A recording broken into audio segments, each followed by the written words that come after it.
नमस्कार, स्वागत है न्यूज गंगा पर। मैं हूं आपके साथ निशा भारद्वाज और आज के इस बुलेटिन में जानेंगे दोपहर 12 बजे तक की सबसे बड़ी खबरों को।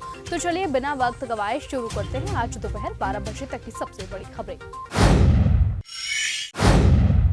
कहां है अलीगढ़ से भागे सास दामाद। उत्तर प्रदेश के अलीगढ़ में सास दामाद की अनोखी लव स्टोरी में नए नए खुलासे हो रहे हैं। दोनों 6 अप्रैल से गायब हैं। पुलिस उनकी तलाश में जुटी हुई है, लेकिन उनकी लोकेशन ट्रेस नहीं हो पा रही है। पुलिस खुद कंफ्यूजन में है कि आखिरकार दोनों गए तो गए कहां। पुलिस उत्तराखंड से लेकर गुजरात, बिहार और बंगाल में दोनों की तलाश लगातार कर रही है। सास दामाद की खोज में पुलिस की 3 टीमें लगी हुई हैं। वक्फ कानून में मुस्लिम समाज की बेहतरी। वक्फ कानून पर मचे घमासान के बीच अपना दल की नेता और केंद्रीय मंत्री अनुप्रिया पटेल ने बीजेपी के पक्ष में माहौल बनाने की कोशिश की है। अनुप्रिया पटेल शाहजहांपुर में अपनी पार्टी के सदस्यता अभियान की शुरुआत करने पहुंची थी, जहां उन्होंने मुस्लिम समाज को सचेत करते हुए कहा कि वक्फ कानून मुस्लिम समाज के हित में है और मुस्लिम समाज के दुश्मन इस वक्फ कानून के खिलाफ प्रोपेगेंडा चला रहे हैं। आधार कार्ड के खिलाफ कभी सड़कों पर उतरे थे लोग। आधार कार्ड आज देश के लगभग हर इंसान के पास है। जब से देश में आधार कार्ड बनना शुरू हुआ है, तभी से ही इसके कई तरह से अलग काम हुए हैं। पहले जो काम पहचान पत्र के जरिए किया जाता था, आज वो सारा काम आधार के जरिए हो रहा है। इसी आधार कार्ड को लेकर मेघालय में एक समय भारी विरोध देखने को मिला था। अब उसी मेघालय में आधार के शानदार यूज को लेकर 2 अवार्ड जीते हैं। आपने गुजरात में 450 से अधिक पदाधिकारी किए नियुक्त। साल 2027 में गुजरात विधानसभा के चुनाव होने वाले हैं, लेकिन आम आदमी पार्टी ने अभी से गुजरात में अपने संगठन को मजबूत करना शुरू कर दिया है। बता दें कि स्थानीय निकाय चुनाव और विधानसभा चुनावों के लिए आप गुजरात इकाई का विस्तार कर रही है।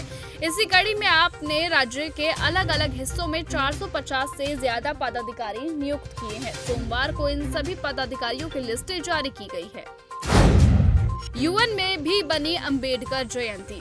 भारत के साथ साथ यूएन में भी अंबेडकर जयंती मनाई गई है। इस कार्यक्रम में केंद्रीय मंत्री रामदास आठवले शामिल हुए। यूएन में भारत के स्थायी मिशन ने न्यूयॉर्क में एक विशेष स्मारक कार्यक्रम के साथ डॉक्टर BR अंबेडकर की जयंती बनाई, जिसमें दुनिया भर के कई नेताओं ने भाग लिया। पशुपति पारस का ऐलान, एनडीए से अब कोई नाता नहीं। एनडीए से अपने नर्म गर्म रिश्तों को लेकर बराबर खबरों में बने रहने वाले पूर्व केंद्रीय मंत्री राष्ट्रीय लोक जनशक्ति पार्टी के प्रमुख पशुपति पारस ने एक बड़ा ऐलान कर दिया है। पशुपति पारस ने कहा कि वो एनडीए से अलग हो रहे हैं। उन्होंने ये घोषणा राजधानी में पार्टी की तरफ से आयोजित संकल्प सम्मेलन में की है। बड़ा बदलाव करने जा रही है झारखंड मुक्ति मोर्चा।